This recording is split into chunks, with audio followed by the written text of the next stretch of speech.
Hotspot 2 படத்தினுடைய review தான் வந்து பார்க்க வரோம். ஹாட்ஸ்பாட் 1 நீங்கள் பார்க்கல அப்படின்னா கண்டிப்பாக யூடியூப்ல இருக்குது, கண்டிப்பாக செக் பண்ணி பாருங்கள். இந்த படமும் ஹாட்ஸ்பாட் 1 மாதிரியே ஒரு ஆந்தாலஜி படம் தான். அதில் 4 ஆந்தாலஜி, அதாவது 4 குறும்படங்கள் மாதிரி இருக்கும். இந்த படத்தில் ஒரு 3 குறும்படங்கள் இருக்கு. இதில் ஃபர்ஸ்ட்டாக பார்க்க போகிற குறும்படம் என்னன்னா டியர் ஃபேன்ஸ். இதுதான் வந்து ஃபர்ஸ்ட் ஸ்டோரி ஆகுது. இதனுடைய கதை என்ன அப்படின்னா, 2 டாப் நடிகர்கள், ஸோ அவங்களுக்கு இருக்கக்கூடிய அந்த ரசிகர் பட்டாளம், அவங்களுக்கு நடக்கக்கூடிய அந்த சண்டை, ஒரு சுச்சுவேஷனில் வந்து பார்த்தீங்கன்னா அந்த ரசிகர்களை கடத்தி வச்சுக்கிட்டு உங்களுடைய டாப் ஸ்டார் வந்து ஃபோன் போட்டால் தான் அவங்களுக்கு ரிலீஸ் பண்ணுவேன் அப்படின்ற மாதிரி சொல்கிறாங்க. அவங்களும் அதை அக்செப்ட் பண்ணி திரும்ப ஃபோன் பண்ணுறாங்க. அதுக்கப்புறம் என்னெல்லாம் நடந்துச்சு அப்படின்றது தான் வந்து இந்த ஷார்ட் ஸ்டோரியினுடைய கதை. இதில் வந்து பார்த்தீங்கன்னா ஆதித்யா பாஸ்கர் அண்ட் நம்மளுடைய ரக்ஷன் வந்து நடிச்சிருந்தாங்க. 2 பேருமே அவங்களுக்கு கொடுத்த கதாபாத்திரத்தை ரொம்ப அருமையாகவே வந்து பண்ணியிருந்தாங்க. அப்புறம் வந்து பார்த்தீங்கன்னா நம்ம எம்எஸ் பாஸ்கர் அவர்கள் இருக்காரு. ஸோ அவருக்கு பேசக்கூடிய அந்த சில டைலாக்ஸ் எல்லாம் இருக்கும். ஸோ அதெல்லாம் வந்து பார்த்தீங்கன்னா தேட்டரில் வந்து கிளாப் சொல்லணும். ஸோ அந்த அளவுக்கு வந்து ஒரு ஒர்த்தான ஆக்டிங் அண்ட் ரைட்டிங்குமே வந்து நல்லா இருந்துச்சு. கிளைமேக்ஸுமே வந்து பார்த்தீங்கன்னா இந்த பார்ட்டில் ரொம்பவுமே வந்து ஒர்த்தபுளாக, ரொம்ப ரியாலிட்டியாக ரொம்பவுமே வந்து பேசியிருந்தாங்க. ஏன்னா அந்த டாக்ஸிக் ஃபேன்ஸ்க்கு நடக்கக்கூடிய அந்த ஃபைட்ஸ் எல்லாமே வந்து ரொம்ப ரியலாகவே வந்து காட்டியிருந்தாங்க.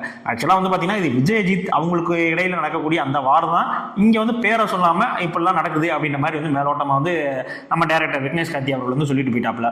இந்த ஹாட்ஸ்பாட்ல இருக்கக்கூடிய அந்த 3 ஆந்தாலஜி, அதாவது அந்த 3 ஷார்ட் ஃபிலிம்ல எனக்கு ரொம்ப பர்சனல் ஃபேவரட்டா, ரொம்ப டச்சபிளா இருந்தது இந்த டியர் ஃபேன்ஸ் படம் தாங்க. ரெண்டாவதாக நம்ம பார்க்க போகிற குறும்படம் பிளாக் அண்ட் ஒயிட். இந்த குறும்படத்தினுடைய கதை என்ன அப்படின்னு வந்து பார்த்தீங்கன்னா, தம்பி ராமையா தன்னுடைய பொண்ணை வந்து பார்த்தீங்கன்னா ஃபாரினுக்கு அனுப்பி படிக்க வைக்கிறாரு. ஸோ ஃபாரின்ல எல்லாம் படித்து முடிச்சுட்டு வந்து அவங்க வந்து தமிழ்நாட்டுக்கு ரிட்டர்ன் வராங்க. பட் இருந்தாலும் அந்த ஃபாரின்ல பழகின அந்த கல்ச்சர், அந்த ட்ரெஸ்ஸிங் எல்லாமே வந்து அப்படியே தான் போட்டு வராங்க. ஸோ இது வந்து பார்த்தீங்கன்னா தம்பி ராமையாவுக்கு வந்து ஒரு மாதிரியா இருக்கு. என்னடா நம்மளுடைய கல்ச்சருக்கு மாறா இருக்கு, இந்த மாதிரிலாம் வந்து ட்ரெஸ் பண்ணுறாங்க, இந்த மாதிரிலாம் பேசுது அப்படின்ற மாதிரிலாம் தோணுது. ஸோ இவங்க 2 பேத்துக்கு நடக்கக்கூடிய அந்த கான்ட்ரவர்ஷியல் தான் வந்து செகண்ட் பார்ட்.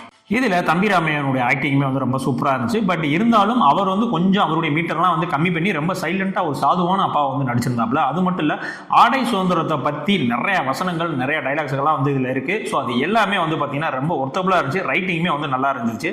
அவங்க சொல்லக்கூடிய மெசேஜுமே வந்து பார்த்தீங்கன்னா இந்த பார்ட்டில் கண்டிப்பாக வந்து எல்லாத்துக்குமே வந்து கன்வே ஆகும். பட் இருந்தாலும் அந்த ஃபர்ஸ்ட் பார்ட்டில் சொல்லக்கூடிய அந்த மெசேஜ், அந்த விஷயம் இருக்குல்ல, ஸோ அது வந்து பார்த்தீங்கன்னா செகண்ட் பார்ட்டில் கொஞ்சம் செயற்கைத்தனமாக இருந்துச்சோ அப்படின்ற மாதிரி ஒரு ஃபீல் எனக்கு இருந்துச்சு. பட் நீங்கள் பாருங்கள், உங்களுக்கு எப்படி தோணுதுன்றதை நீங்களும் சொல்லுங்கள்.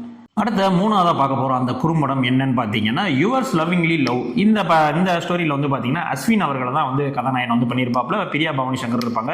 ஸோ அஸ்வின் வந்து பார்த்தீங்கன்னா இந்த ட்ரூ லவ்வர் தேடி அந்த மாதிரி அலையக்கூடிய ஒரு பையன், அலைஞ்சு பார்ப்பாப்புல. லாஸ்ட் வரைக்கும் மொக்க தான் வாங்கிட்டு இருப்பாப்புல.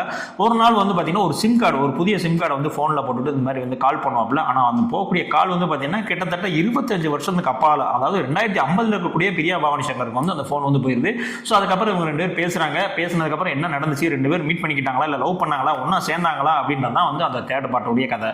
இதில் அஸ்வினும் சரி, பிரியா பவானி சங்கரும் சரி, தனக்கு கொடுக்கப்பட்ட கதை என்னவோ அதுக்கு ஏற்ற மாதிரி ரொம்ப ஒர்த்தாவே வந்து நடிச்சிருந்தாங்க. அஸ்வின் கூட இருக்கக்கூடிய ஒரு ஃப்ரெண்டு, குடியார ஃப்ரெண்டு, அவருக்கு போடக்கூடிய அந்த கவுண்டர்ஸ் எல்லாமே வந்து தேட்டரில் வந்து கிளாப் சொல்லும். அது மட்டும் இல்லை, இந்த ஸ்டோரியில் அவங்க சொல்ல வந்த விஷயங்கள் ரொம்ப சீரியஸான எலமெண்ட்டாக இருந்தாலும் நம்மளுக்கு அதுக்கு ரொம்பவுமே வந்து ஃபன்னியாக சொல்லிட்டாங்களே அப்படின்ற மாதிரி தான் வந்து ஃபீல் ஆச்சு. அது இல்லாமல் இதில் ஃபர்ஸ்ட் ஒரு ட்விஸ்ட் வந்து ரிவீல் ஆகும். அதுக்கப்புறம் இன்னொரு ட்விஸ்ட் ரிவீல் ஆகும். என்னடா 2 ட்விஸ்ட்டுமே நம்ம கூட கனெக்ட் பண்ண முடியல அப்படின்ற மாதிரியான ஒரு விஷயமும் வந்து இருந்துச்சு. ஆக்சுவலாக சீரியஸாக எடுத்துக்கிட்ட ஒரு விஷயத்தை ரொம்ப ஃபன் ஓவர்லோடாக பண்ணதான் கொஞ்சம் ஓவர் டோஸாக போயிடுச்சோ அப்படின்ற மாதிரி தான் வந்து ஃபீல் ஆச்சு. அது மட்டும் இல்லாமல் இந்த 3 ஸ்டோரியையும் இணைக்கிற மாதிரியான ஒரு கனெக்ஷனும் வந்து கொடுத்துருந்தாரு. அதுவுமே வந்து ரொம்ப அருமையாக இருந்துச்சு. ஏன்னா பார்ட் 1லேயே வந்து விக்னேஷ் கார்த்திக் வந்து அந்த வேலையை வந்து பண்ணியிருப்பாப்புல. ஸோ இதில் வந்து பார்த்தீங்கன்னா ப்ரொடியூசர் வந்து இப்போ எப்படி பார்ட் 1ல் வந்து ஒரு சீனுக்குலாம் வந்தாரோ அதே மாதிரி பார்ட் 2லையும் வந்து சீனுக்கு வந்திருக்காரு. என்னை பொறுத்த வரைக்கும் இந்த படம் பார்க்கலாமா வேணாமா அப்படின்னு கேட்டிங்கன்னா, கண்டிப்பாக பார்ட் 1 உங்களுக்கு பிடிச்சிச்சு அப்படின்னா கண்டிப்பாக அந்த பார்ட் 2வும் பிடிக்கும். ஏன்னா இதில் பேசப்பட்ட விஷயங்கள் எல்லாமே வந்து பார்த்தீங்கன்னா, இப்போ உங்கள் வீட்டில் இருக்கக்கூடிய அம்மா, அப்பா, பாட்டி அவங்களுக்குலாம் வந்து புரியுமா அப்படின்னு கேட்டால் கண்டிப்பாக அவங்களுக்குலாம் புரியாது. அவங்களாம் நீங்கள் கூட்டு போனீங்கன்னா அந்த படம் போர் போனால் என்னடா இப்படிலாம் எடுத்து வச்சிருக்காங்க அப்படின்ற மாதிரி சொல்லுவாங்க. ஸோ டோட்டலி வந்து பார்த்தீங்கன்னா யங்கர் ஜென்ரேஷன், ஜென்சி கிட்ட டார்கெட் பண்ணி தான் வந்து இந்த படம் எடுத்திருக்காப்புல. ஸோ கண்டிப்பாக பார்க்கணும் அப்படின்னா கண்டிப்பாக தேட்டரில் போய் பாருங்க. உங்களை எந்த விதத்தில் வந்து டிசப்பாயின்மெண்ட் பண்ணாது. அதுவும் கண்டிப்பாக ஹாட்ஸ்பாட் 1 பிடிச்சிருந்துச்சு அப்படின்னா கண்டிப்பாக அந்த 2 பிடிக்கும். 1 பார்க்கல அப்படின்னா கண்டிப்பாக யூடியூப்ல இருக்கு, பார்த்துட்டு போய் பார்ட் 2 வந்து பாருங்க. அதுக்கு முன்னாடி நம்ம சேனல் சப்ஸ்கிரைப் பண்ணால் கண்டிப்பாக சப்ஸ்கிரைப் பண்ணிங்க. நம்ம சேனல் பெரிய சேனலாக சின்ன சேனல் தான். ஸோ நீங்களாம் சப்ஸ்கிரைப் பண்ணால் தான் நம்மளுடைய சேனல் வந்து மென்மேலும் வளரும்.